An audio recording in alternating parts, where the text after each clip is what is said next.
Good morning sir. Good morning student. Good morning sir. Morning. Good morning sir. Good morning. आप सबके इधर मौसम कैसा है? बारिश भी हो रही है क्या? नहीं सर, अभी ठीक है।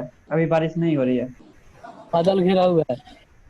अच्छा, लेकिन पटना में मूसलाधार बारिश हो रही है। पिक्चर ठीक से जा रहा है? पिक्चर का क्वालिटी सही है? अब ठीक यस है सर। सर। आवाज आ रही है स्पष्ट? Yes sir. Yes sir. चलिए, तो पिछले क्लास में हाँ, पिछले क्लास में कुछ डिफरेंस लिखने के लिए कहे थे। ऑस्मोसिस और डिफ्यूजन के बीच में डिफरेंस बहुत सारे स्टूडेंट काम किए थे। सैजल कुमारी भिकना पहाड़ी के स्टूडेंट हैं। श्वेता कुमारी भिकना पहाड़ी के स्टूडेंट हैं। डिम्पल महाजन भिकना पहाड़ी के स्टूडेंट हैं। अंकित कुमार भिकना पहाड़ी के स्टूडेंट है। बाबू कुमार भिकना पहाड़ी के स्टूडेंट है। मनीष कुमार शर्मा बजाज समिति के स्टूडेंट है। आकाश कुमार भिकना पहाड़ी के स्टूडेंट है। अभिषेक कुमार भिकना पहाड़ी के स्टूडेंट है। अंजलि कुमारी भिकना पहाड़ी के स्टूडेंट है। अनिकेत कुमार बजाज समिति के स्टूडेंट है। विशाल कुमार शर्मा बजाज समिति के स्टूडेंट है। आरिफ भिकना पहाड़ी के स्टूडेंट है। अंजलि रॉय भिकना पहाड़ी के स्टूडेंट है। परवीन कुमार भिकना पहाड़ी के स्टूडेंट है। राशिद महबूब भिकना पहाड़ी के स्टूडेंट है। आरती कुमारी बजाज समिति के स्टूडेंट है। सौरभ कुमार कंकरबाग के स्टूडेंट है। गुड़िया कुमारी भिकना पहाड़ी के स्टूडेंट है। आदित्य सिंह बजाज समिति के स्टूडेंट है। राधे श्याम भिकना पहाड़ी के स्टूडेंट है। ये सारे के सारे स्टूडेंट काम किए थे। तो बहुत सारे स्टूडेंट जवाब दिए हैं जो कि सिंपल सा था। सर मेरा नहीं आया है। अच्छा अच्छा, हम भी दिए थे सर। और आप भी दिए थे? क्या नाम है जी आप? सर। क्या नाम है? राजीव कुमार सर। राजीव कुमार सर। राजीव कुमार, जरा देखिएगा, चेक कीजिएगा राजीव कुमार का है या नहीं। लास्ट में हम चेक सर हम भी दिए थे। क्या नाम है? सर हम भी दिए थे। तो जरा चेक कर लेते हैं। निशा भारती का भी और राजीव कुमार, ये दो का चेक करना सर है। हम भी दिए थे। पूर्णिमा कुमारी, चलिए तीनों का हम चेक कर लेंगे। नेक्स्ट मोमेंट हम देखेंगे। ठीक है, और भी कोई स्टूडेंट दिए थे? हेलो सर जो नाम नीचे नहीं लिख के देता। नहीं, नाम तो देना पड़ेगा। नाम देगा, नहीं दीजिएगा तो कैसे काम चलेगा? ठीक है, नाम आपका भाई सर नाम जो नहीं देता है ना। हाँ हाँ। नाम दिए हैं भाई। तो सर नाम दिए हैं। अच्छा अच्छा, देखो जी, इंपॉर्टेंट बातें जो बताने जा रहे हैं ध्यान से सुनना कि सर का केमिस्ट्री का ऐप तो आ चुका है, लेकिन अभी ऑनलाइन हम यूज नहीं किए हैं। उसके बारे में कुछ फीचर्स के बारे में आपको जानकारी दे रहे हैं कि देखो जी, ऑनलाइन क्लास बार बार कर रहे हैं कि देखो जूम ऐप तो है, एक माध्यम है जिससे वर्क कर रहे हैं, लेकिन कंटिन्यू वे में जूम ऐप पे काम करने पे आपका सिलेबस का वर्किंग सही से नहीं होता है। क्योंकि देखो पढ़ाई कम होता है, इसमें उतारो फिर खींचो। तो कुछ ऐसे हैं, थ्योरी का वीडियो जो है उसको हम, वही है कि आपका ऐप के थ्रू वर्किंग किया जाएगा, जिसमें ऐप में अभी तक टेस्ट भी नहीं हुआ।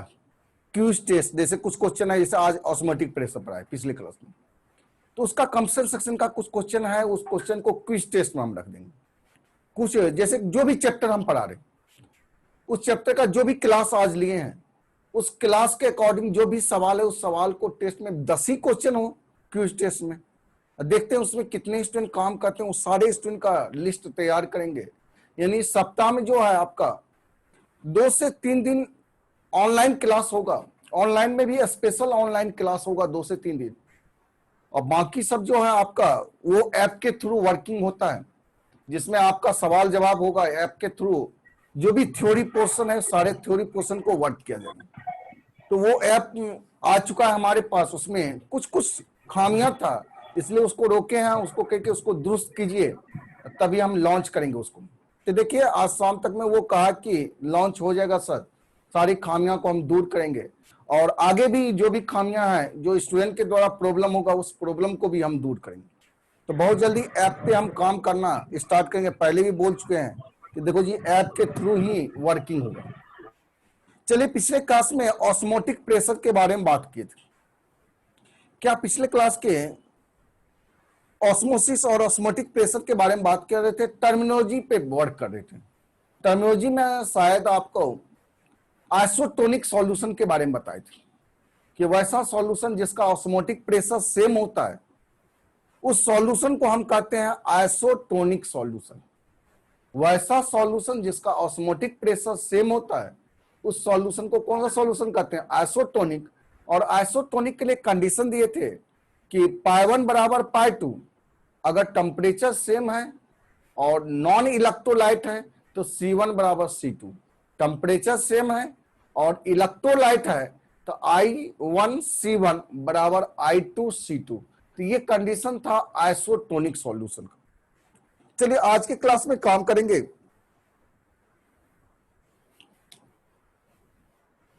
पिछले क्लास में जो काम किए थे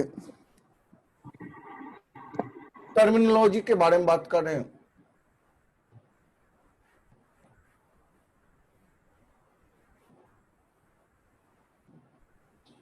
टर्मिनोलॉजी जिसमें आपका आइसोटोनिक तो बात कर चुके थे। पहला ए में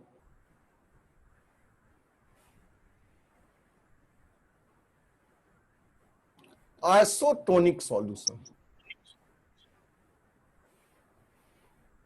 आइसोटोनिक मींस बताए थे same osmotic pressure.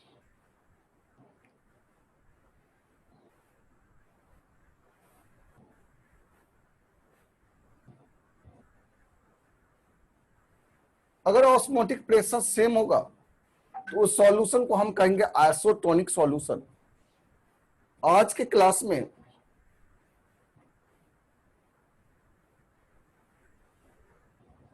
Hypertonic and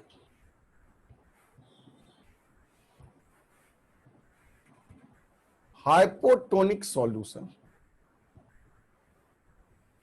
hypertonic और हाइपोटोनिक सॉल्यूशन के बारे में देखेंगे। देखो जी हाइपरटोनिक या हाइपोटोनिक सॉल्यूशन है क्या, तो कहेंगे ये रिलेटिव वर्ड है, एक दूसरे से कंपेयर किया गया टर्म है। अगर कोई दो सॉल्यूशन सेपरेटेड है एसपीएम से, यदि कोई दो सॉल्यूशन सेपरेटेड है एसपीएम से, तो जिसका कंसंट्रेशन लो होता है उस सॉल्यूशन को कहते हैं हाइपोटोनिक सॉल्यूशन, और जिसका कंसंट्रेशन हाई होता है वो हमारा हाइपरटोनिक सॉल्यूशन। यानी अगर कोई दो सॉल्यूशन को एसपीएम से सेपरेट करेंगे तो लो कंसंट्रेशन वाले हाइपोटोनिक सॉल्यूशन होते हैं और हाई कंसंट्रेशन वाले हाइपरटोनिक सॉल्यूशन होते हैं। इसका मतलब समझ में आ गया होगा, हाइपर और हाइपो। यानी हाइपरटोनिक सॉल्यूशन कहेंगे किसको, तो जिसका कंसंट्रेशन हाई होगा और जिसका कंसंट्रेशन लो होगा वो सॉल्यूशन क्या कहलाएगा, हाइपोटोनिक सॉल्यूशन। इसका मतलब एक सॉल्यूशन में आप डिफाइन नहीं कर सकते हैं हाइपर और हाइपो।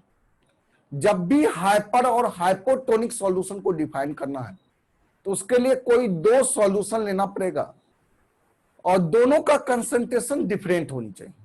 उसमें जिसका कंसंट्रेशन लो होगा वो हमारा हाइपोटोनिक सॉल्यूशन कहलाएगा, जिसका कंसंट्रेशन हाई होगा उसको हम कहते हैं हाइपरटोनिक सॉल्यूशन। समझ में आ गया, समझे इस बात को? Yes sir. Yes sir. Yes sir. चलिए तो और इसको सर हाँ तो डिफाइन कर देते हैं इसको, हाइपोटोनिक और hypertonic. when two solution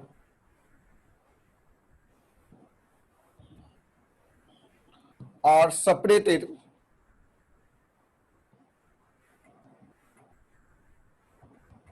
by SPM,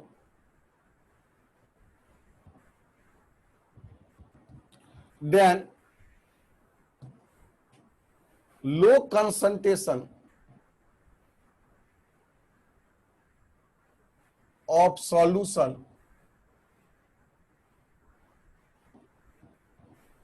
is known as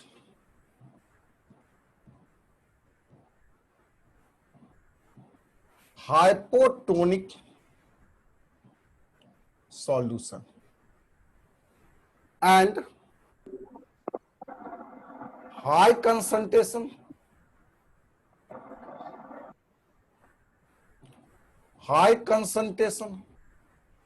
of solution are called hypertonic solution,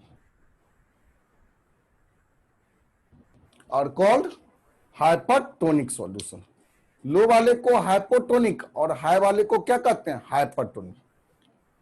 इसका मतलब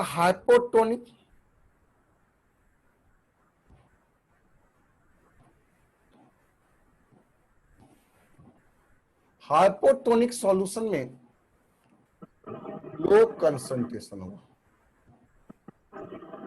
लो कंसंट्रेशन है तो हाइपोटोनिक सॉल्यूशन, और हाइपरटोनिक सॉल्यूशन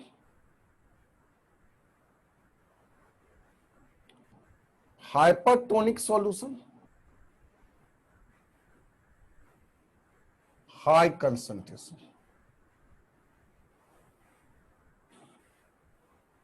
कहेंगे इन ऑस्मोसिस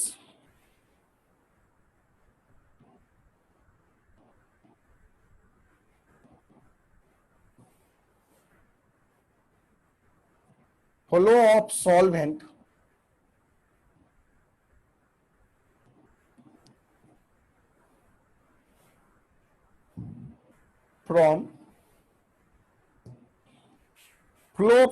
from पहला ए में हाइपोटोनिक से हाइपर होगा या हाइपर से हाइपोटोनिक। तो सॉल्वेंट का फ्लो होता है low concentration to high concentration, B में लो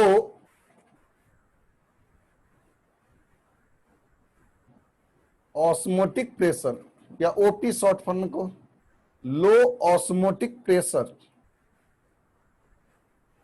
टू हाई ऑस्मोटिक प्रेशर, और सी में हाइपोटोनिक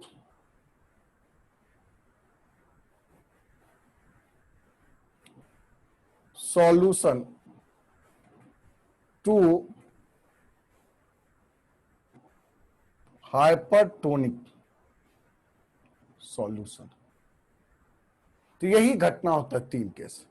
पहला लो कंसंट्रेशन से high concentration, low osmotic pressure से हाई ऑस्मोटिक प्रेशर, या फिर हाइपोटोनिक सॉल्यूशन से क्या होगा, हाइपरटोनिक सॉल्यूशन के होगा। जल्दी से इसको स्क्रीनशॉट ले लो।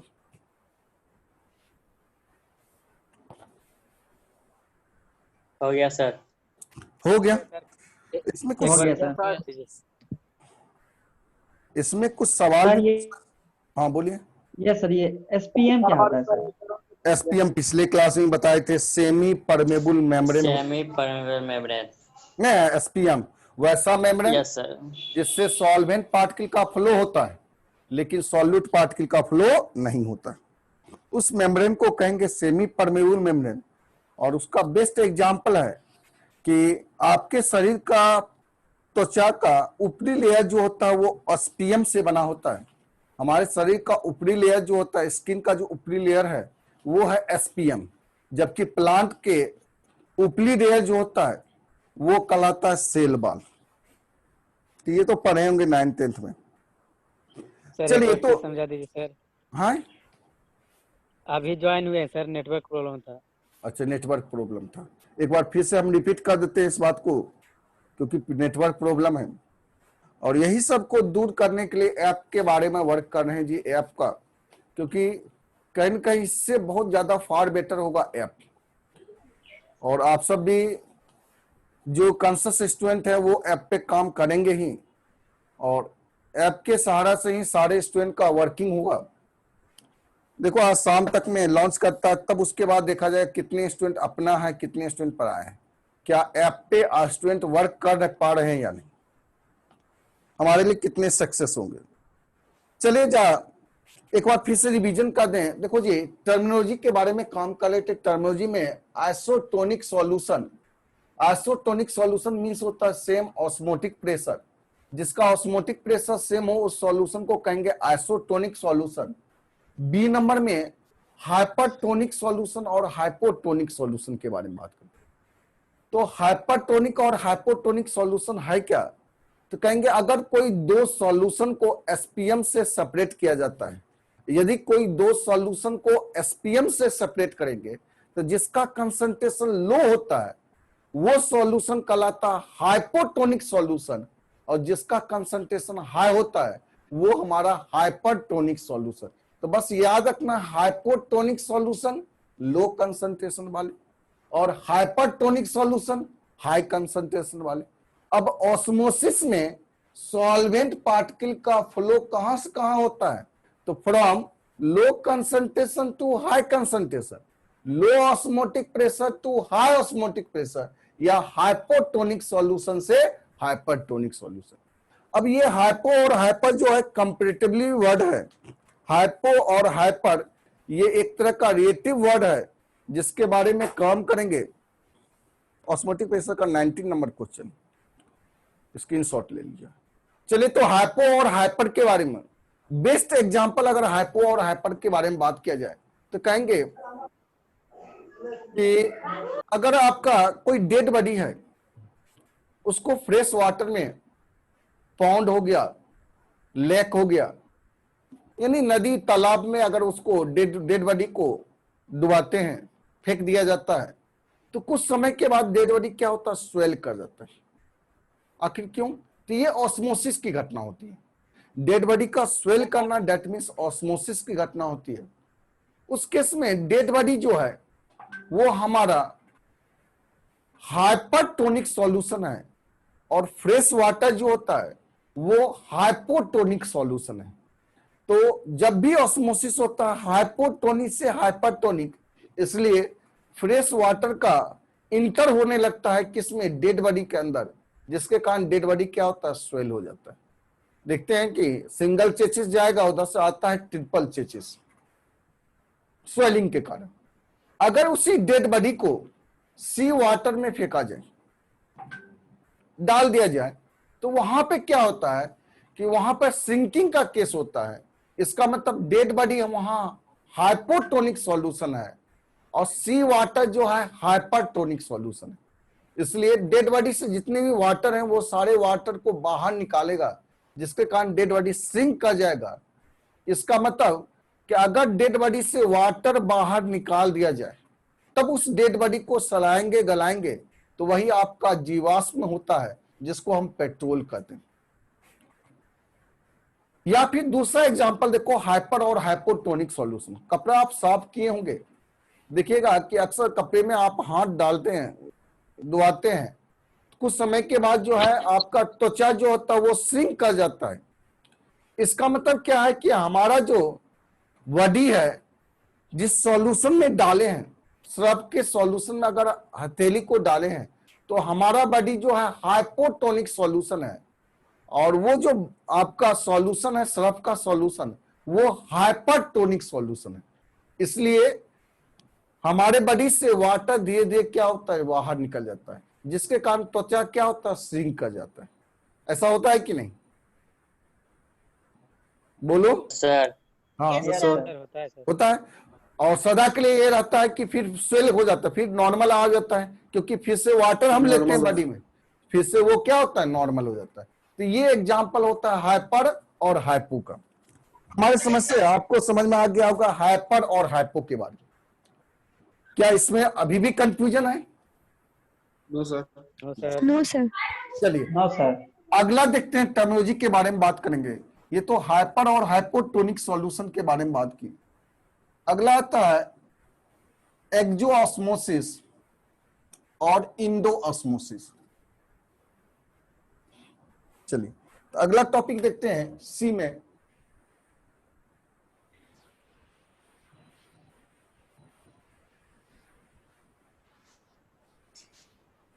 एक्सोऑस्मोसिस या इसी को और कहेंगे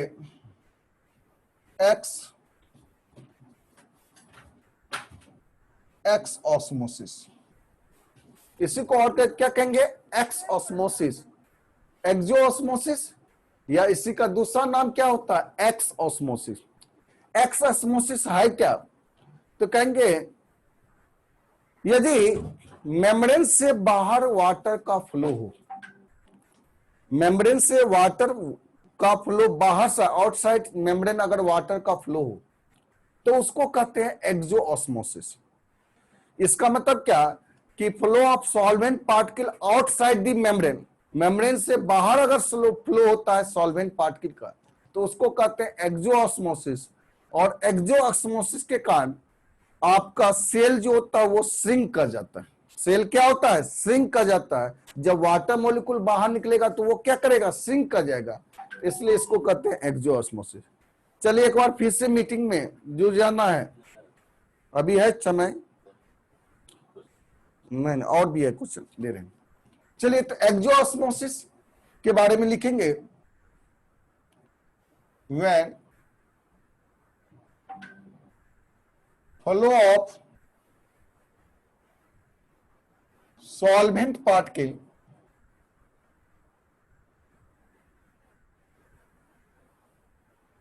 outside the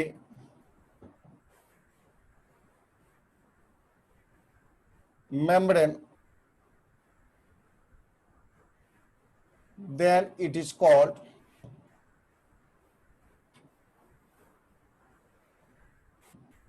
एक्सोऑस्मोसिस।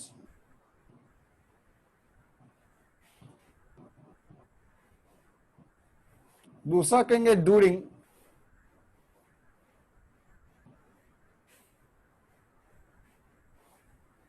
एक्सोऑस्मोसिस cell are shrink. Cell क्या होता है? श्रिंक होता है। चलिए डी में इंडोऑस्मोसिस,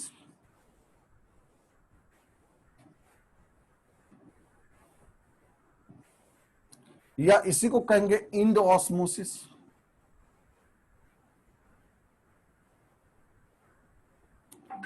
जस्ट इसका उल्टा इंडोऑस्मोसिस में क्या होगा? तो कहेंगे फ्लो ऑफ सॉल्वेंट पार्टिकल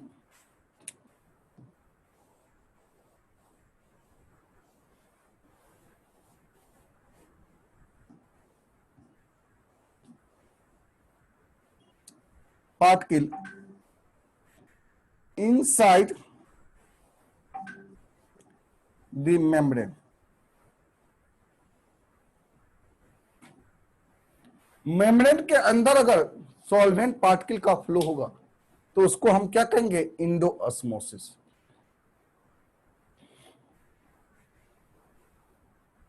और इंडोऑस्मोसिस में सेल जो है वो स्वेल करेगा।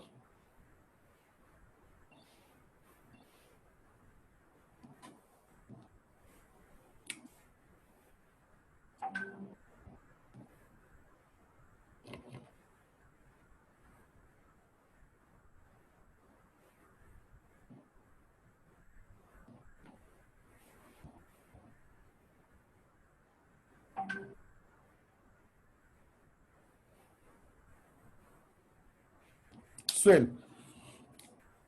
अगला आता ई में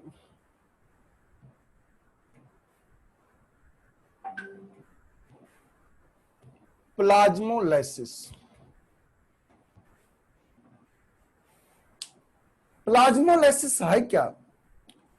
तो कहेंगे यदि एक्सोऑस्मोसिस लिविंग सेल में होता है तो उसी प्रोसेस का नाम होता है कौन सा? प्लाज्मोलाइसिस। तो लिखेंगे if एक्सोऑस्मोसिस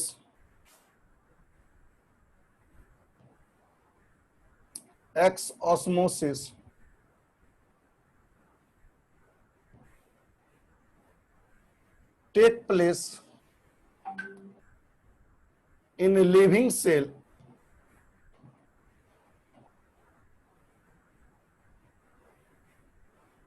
then it is called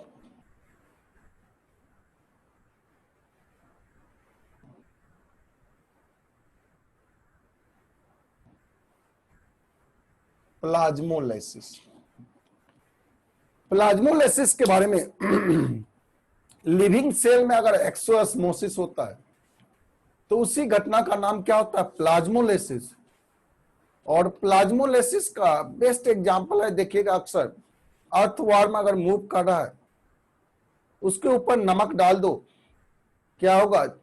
सारे वाटर मोलिक्यूल बाहर निकल जाएंगे जिसके कारण उसका डेड हो जाता है। तो वो घटना है लिविंग सेल में अगर वाटर मोलिक्यूल बाहर निकल रहा है, एक्सोस्मोसिस हो रहा है, तो उसी का नाम होता है प्लाज्मोलाइसिस। देखिएगा पुराने पुराने मकान में बरगद का पेड़ निकल जाता है, स्टीम से काटेंगे उसके ऊपर नमक डाल दो, इसका मतलब प्लाज्मोलाइसिस की घटना हो जाती है, वाटर मोलिक्यूल सारा का सारा बाहर निकल जाता है। या फिर आप कहते हैं अक्सर नदी या तालाब में स्नान करते हैं, एक पुराना मित्र आपका शरीर में चिपक जाता है जिसको जोक कहते हैं, है सिंगल चेचिस, लेकिन वो आपके शरीर में चिपकने के बाद ब्लड खींचने के कारण जो होता है वो डबल या ट्रिपल चेसिस में कन्वर्ट हो जाता है। तो उसको अगर रिमूव करना ऐसे खींचोगे तो वो आपका बहुत ज्यादा जख्म को लेके निकलता है बाहर। इसके लिए करना क्या है, उसमें चूना का आप यूज कीजिए, कैल्शियम कार्बोनेट को उसमें डाल दो तो वो क्या होगा? प्लाज्मोलाइसिस हो जाता है। तो प्लाज्मोलाइसिस है कि लिविंग सेल में अगर एक्सोस्मोसिस हो रहा है, ऐसे आपका लिविंग या नॉन लिविंग कहीं भी बाहर निकलेगा वाटर मॉलिक्यूल तो उसको एक्सोस्मोसिस कहेंगे, लेकिन लिविंग सेल में होता है तो उसी का एक स्पेशल नाम दिया गया, कौन सा? प्लाज्मोलाइसिस। अगला आता है homolysis.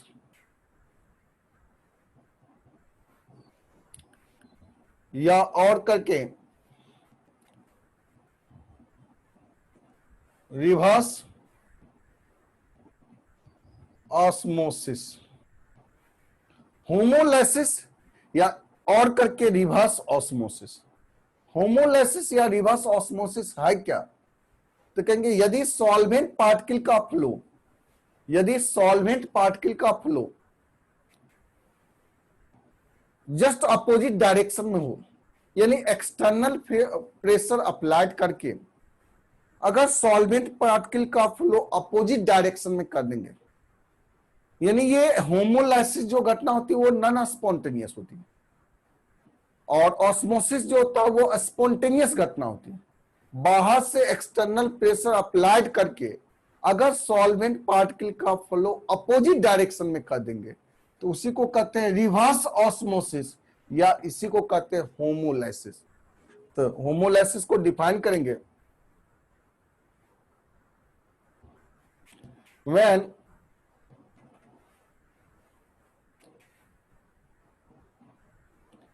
external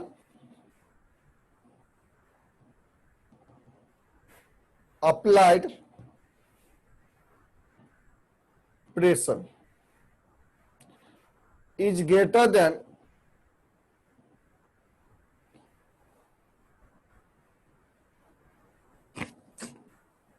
osmotic pressure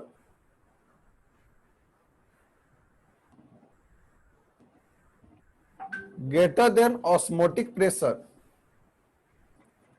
then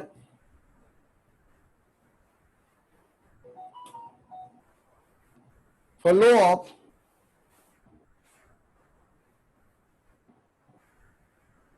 solvent particle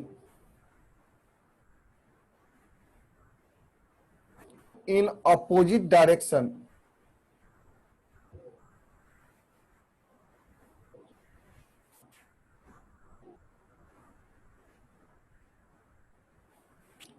चलिए अपोजिट, चलिए यहां तक पहले स्क्रीनशॉट ले लो तो उसके बाद आगे देखते हैं। हो गया सर। हो गया सर।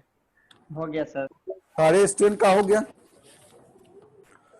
चलिए तो कुछ इसमें सर हाँ बोलो, कुछ पूछना है तो बोलिए। सर नेटवर्क प्रॉब्लम आ रहा है। मौसम के कारण सर- नेटवर्क प्रॉब्लम आ सकता है, ठीक है। सर ऐप डाउनलोड होगा ना आज से? आज से ऐप डाउनलोड होगा सर? आज ऐप डाउनलोड हो जाएगा तो ये सारा प्रॉब्लम ही दूर हो जाएगा आपका। जो भी शिकायत है उस शिकायत को, सर बहुत ज्यादा नेटवर्क प्रॉब्लम आता है इसमें सर। हाँ हाँ, इसमें बहुत ज्यादा नेटवर्क की प्रॉब्लम होता है, बहुत ज्यादा टाइम भी किलिंग होता है आपका। देखिएगा कि जीबी भी बहुत ज्यादा खर्च होता है आपका, ठीक है। बहुत सारा प्रॉब्लम है इसमें, ठीक है। तो उसी Yes, के लिए sir. डाटा का डाटा जो है बहुत ज्यादा सर होमो हाँ। सर कल वाला वीडियो नहीं डाले थे यूट्यूब पे। अच्छा, कल वाला भी सर एक डालो, बार सर होमोलाइसिस फिर से बता दीजिए।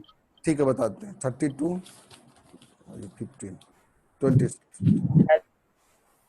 चलिए तो फिर से बता देते हैं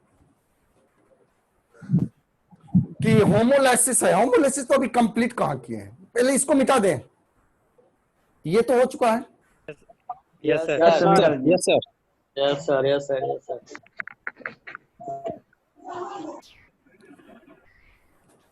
और आप सब तो थोड़ा सा कम प्रॉब्लम हो रहा है, फाउंडेशन बैच वाले को बहुत ज्यादा प्रॉब्लम होता है कि सर कैसे क्या काम कर रहे हैं जूम ऐप पर। तो उसके लिए भी डेवलप करना पड़ेगा ऐप के लिए। चलिए, कह रहे थे कि होमोलाइसिस के बारे में पहले हम डिफिनेशन को कंप्लीट करते हैं, तब इसके बाद फिर समझाते हैं। Flow of solvent in opposite direction, in opposite direction, then it is called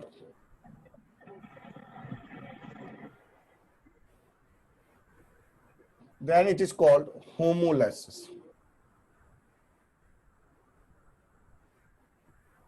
चलिए इसको डायग्राम से समझते हैं। क्या कह रहे हैं कि होमोलाइसिस या रिवर्स ऑस्मोसिस है क्या?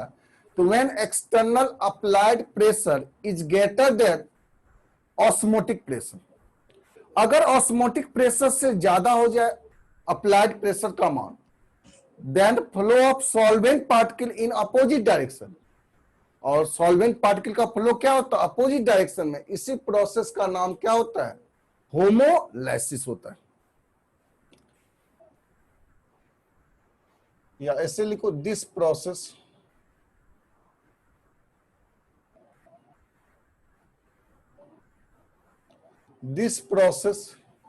is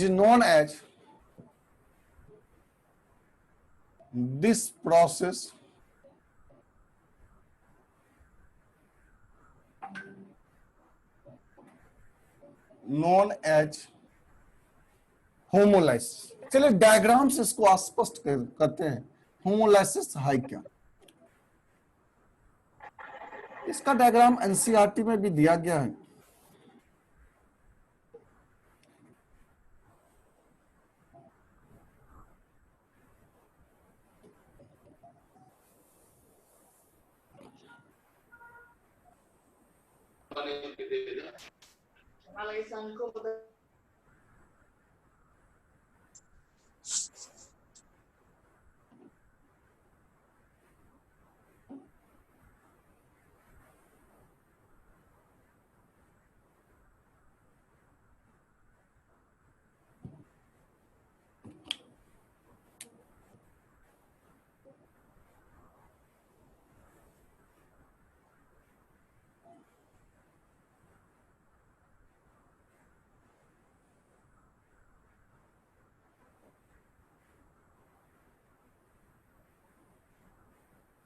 ये हमारा एसपीएम, सेमी परमेबल मेम्ब्रेन। यहां पे पिस्टन लगा दिए। पिस्टन का काम होता है प्रेशर को एग्जर्ट करना, जिसके कारण एक तो पिस्टन, गाड़ी में भी पिस्टन लगा रहता है जो कि प्रेशर एग्जर्ट करता है, और इसके कारण व्हीकल्स क्या होता है? मूव करता है। तो ये पिस्टन है। इसका मतलब इधर से एक्सटर्नल प्रेशर लगा रहे हैं, पी एक्सटर्नल,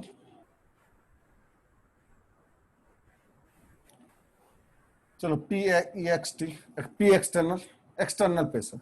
अब इसमें मान लेते हैं यहां पे आपका सॉल्यूशन है,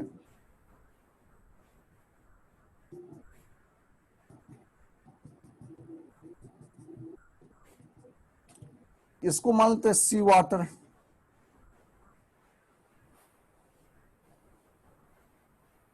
और यहां पे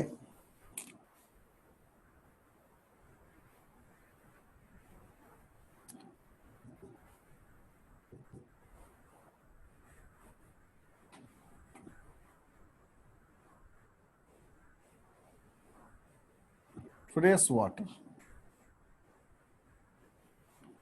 ये हाई कंसंट्रेशन,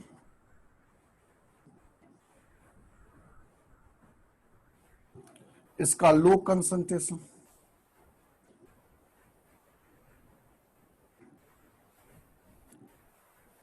इसका मतलब कि सी वाटर और फ्रेश वाटर एक का लो कंसंट्रेशन है, एक का क्या है, हाई कंसंट्रेशन। एक आपका लो कंसंट्रेशन, दूसरे क्या हो रहा है, हाई कंसंट्रेशन। चलिए, तो आप शुरुआत में क्या होगा, तो आप जानते हैं लो कंसंट्रेशन से हाई कंसंट्रेशन की ओर सॉल्वेंट पार्टिकल का फ्लो होगा। इसका मतलब लो कंसंट्रेशन से हाई कंसंट्रेशन। लेकिन अगर कहा जाए एक्सटर्नल अप्लाइड प्रेशर का मान, यदि एक्सटर्नल अप्लाइड प्रेशर का मान ग्रेटर देन है ऑस्मोटिक प्रेशर, इसका मतलब इसका जो ऑस्मोटिक प्रेशर है, मान लेते हैं इसका ऑस्मोटिक प्रेशर अगर पाई1 है, ऑस्मोटिक प्रेशर मान लिए पाई1 है, और इसका ऑस्मोटिक प्रेशर पाई2। यदि P एक्सटर्नल का मान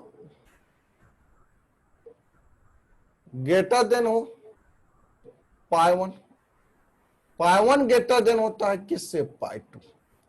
इसका मतलब कि इसका ऑस्मोटिक प्रेशर, सी वाटर का ऑस्मोटिक प्रेशर ज्यादा होगा, फ्रेश वाटर का ऑस्मोटिक प्रेशर कम होगा। अब सी वाटर के ऑस्मोटिक प्रेशर से ज्यादा हम एक्सटर्नल प्रेशर लगा दें, यानी पी एक्सटर्नल का मान ग्रेटर देन है किससे, पाई1 और पाई2 से एक्सटर्नल प्रेशर ज्यादा लगाएं। जब एक्सटर्नल प्रेशर का मान ज्यादा लगाएंगे तो सॉल्वेंट पार्टिकल का फ्लो अपोजिट डायरेक्शन में हो जाएगा, इस डायरेक्शन में मूव करेंगे, और जब इस डायरेक्शन में flow of solvent particle move करेगा तो इसी को ये हमारा कहलाता है रिवर्स ऑस्मोसिस।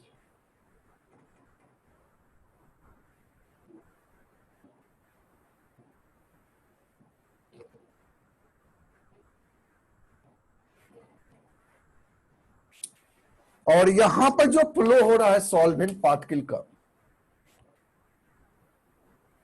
ये कहलाता ऑस्मोसिस।